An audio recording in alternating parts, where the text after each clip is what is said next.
সবাইকে জয় যিশু ঈশ্বর করে হোক। রোজ যেমন আশীর্বাদ প্রার্থনাতে আসি, আজও আসতে পেরেছি। পিতার ধন্যবাদ। খুব সুন্দর লাগছে, খুব ভালো লাগছে। তো আমরা এই মুহূর্তে প্রার্থনাতে যাব।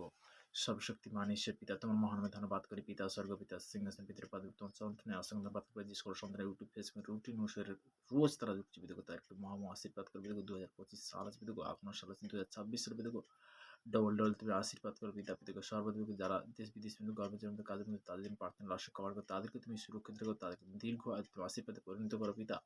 পিতাকে সর্বদা পিতাকে চলার পথে বলো, তুমি কন্ট্রোল করো, তুমি সেই পথ সেই রাস্তা করো, পজিটিভ শিক্ষা দেবে পিতাকে। পিতাকে সর্বদা বাক্য বলছি তো, হে ভুল শান্ত ভারাকান্ত লোক সকল অমান্য করে শান্ত বিশ্রাম তোমার বাক্য দ্বারা তুমি বলছি পিতাকে। মূর্তিলিখিত সুস্মিতা শব্দ শব্দ বলছে যাচ্ছ করে দেবে, অনশন করবে, তার আঘাত করো, তোমার জন্য খুলে দিয়ে যাবে পিতাকে। আমার বিশ্বাস পিতাকে আজকে যে তুমি প্রার্থনাতে অসংখ্য সে আশীর্বাদের বাক্যতে বলেছি পিতাকে। দ্বিতীয় বিবরণ তার 28 এক পদে বলছে, প্রভু তোমার বচন পিতাকে, আমি তোমাকে অর্ধ যে সকল আজ্ঞাদেশ করেছি যত্নপূর্বক পালন করবার জন্য, যদি তুমি আপনার ঈশ্বর সদা মনোযোগ সহকারে কর্ণপাত করো, তবে তোমার ঈশ্বর সদা পৃথিবীর সমস্ত জাতির উন্নত করবেন। আমার বিশ্বাস পিতাকে প্রত্যেকটা সন্তানকে তুমি সেইভাবে তুমি আশীর্বাদ করো পিতাকে। যারা নতুন কি পুরানো পিতাকে, তাদেরকে তুমি সেইভাবে সঠিক পথ তুমি দেখো, সঠিক রাস্তা হবে দেখো। তুমি বাক্য বলেছে পিতাকে, যিশুই পথ পিতাকে।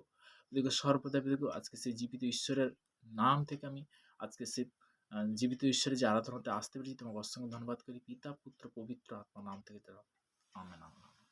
জয় যিশু। সবাইকে জয় যিশু ঈশ্বরের গৌরব হোক।